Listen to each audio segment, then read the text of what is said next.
Good morning, good afternoon, good evening, all. It's Bear here. And I'd like to welcome you to my YouTube channel, aboxwithnolid, a channel I'm creating not just to bring the awareness and the understandings around the lived reality of trauma, but I want to get into the mechanics of what is needed and what we need to know to be able to actually heal. Now, this is the next video in the adoption series, and I wanted this one's following on from the last one of, as I promised, is how MDMA therapy could work with foster care, multiple placement. And I needed to separate, even though the trauma has much of the same base, when you're looking at it from a foster care or a multiple placement perspective, there are added layers of complication because of that multiple placement. So there is another part. Now, everything I said in the previous video of the microdosing and working with a therapist, being held by a member of the opposite sex, keeping the sexualization completely out of it, working with a child's mindset of how can you comfort and hold and support and nurture an infant to heal. Keeping everything I said in the last video, but just putting these few extra pieces into play. Because when you're looking at multiple placement, when you're looking at removal from foster care, there's the betrayal aspect repeated that breaks and creates a structure of mistrust that is neurophysiologically embedded, and that needs to be understood. Hence, I needed to separate the two. Because with foster care, in a basic, simple overview, you're removed with the potential of being placed back with the biological family or biological parent, your mother, your father. And however long this takes, as you get passed around different households, you get short-term care, then you get moved to a more long-term care of the court cases, or if you're not going to go back, what they're going to do with you are the family members. There's all these adult processes that are going on in the background. That means you're sort of passed around a system that goes, well, I'm not allowed to connect to you because I might only have you for a week or a month or 6 months, or that day that might turn into 6 months. And there is no continuity in care. And that process of the fog of I have to align with this household so I can survive, plays out more than once. And each one of those layers needs to be understood when working with MDMA therapy, because each one of those needs to be accessed one at a time, one after the other, to access that core infant. That is the fundamental difference. There are more blocks and more gray areas when you're looking at multiple placement. When you're looking at singular placement like adoption, there's one that's constantly reinforced, and that reinforcement creates the block, but you're dealing with one constant reinforcement. With foster care, you're looking at layered, and it's a very individualistic layer depending upon the circumstances, because I've known foster care, some of the people who've gone through foster care with the Forgotten Australians here, some of them have had 5 or 6 placements before getting a long-term placement into adulthood or into their late teens, 18, 19. I've also known that I've had 40 or 50 between institutions and households. And then you have all the abuse within those placements to contend with. And this is what I mean when you're looking at it from the perspective of working with MDMA, microdosing, to start to build the pathway back into that infant. Each layer of placement, each individualistic placement needs to be worked with individually, to break down and make sure that nothing is missed of repressed abuse, repressed neglect, and the structures of the defense mechanisms and how the child or person coped with those placements for MDMA therapy to work.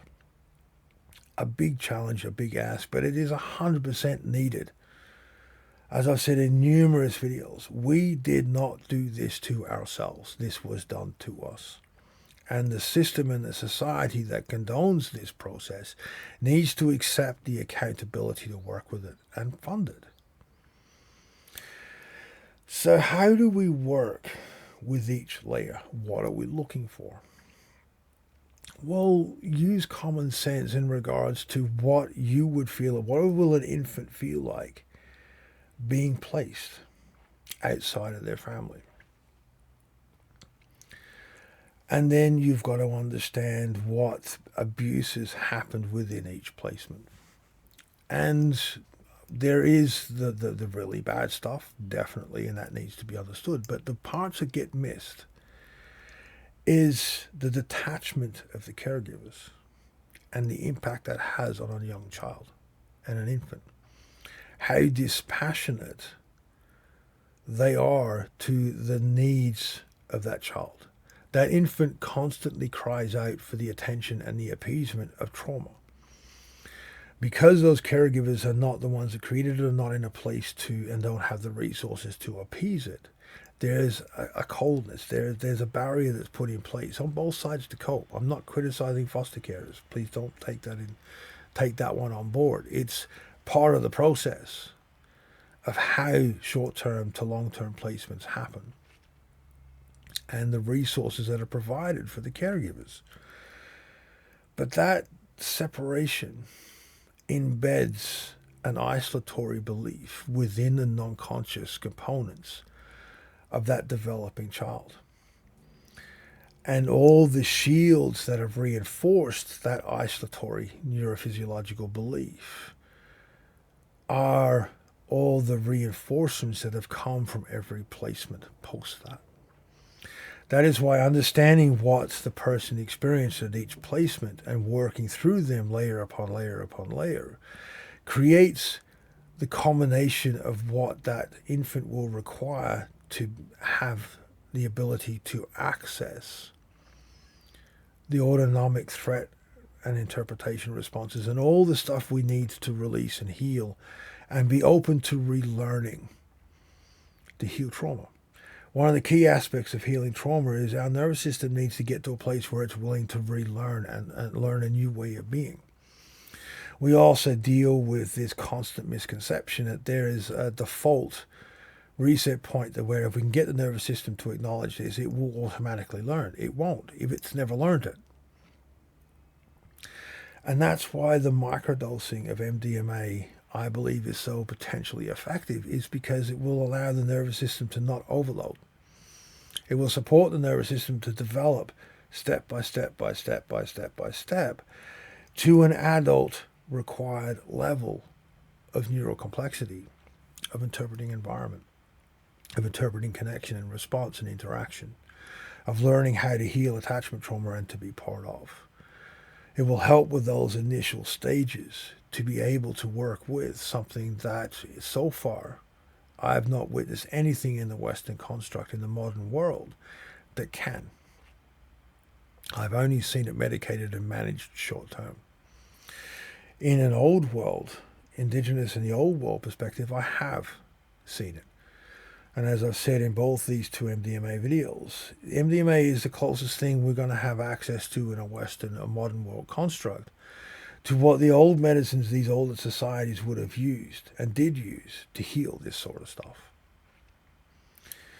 So I hope these two videos made sense. As I said, I needed to separate the foster care multiple placement for that one component of all those layers of placement need to be understood so that you can get to that point. Because the whole goal of this is if we can get the nervous system to a place where it will accept new ways of learning and new ways of doing things, we can heal. And that is achieved through multiple pathways, primarily around being that belonging component. But how do we get there neurophysiologically? We need that support. So as always, I love you guys' comments and feedback. Please be mindful, please be safe, and be respectful. And I'll see you all next time. Hope.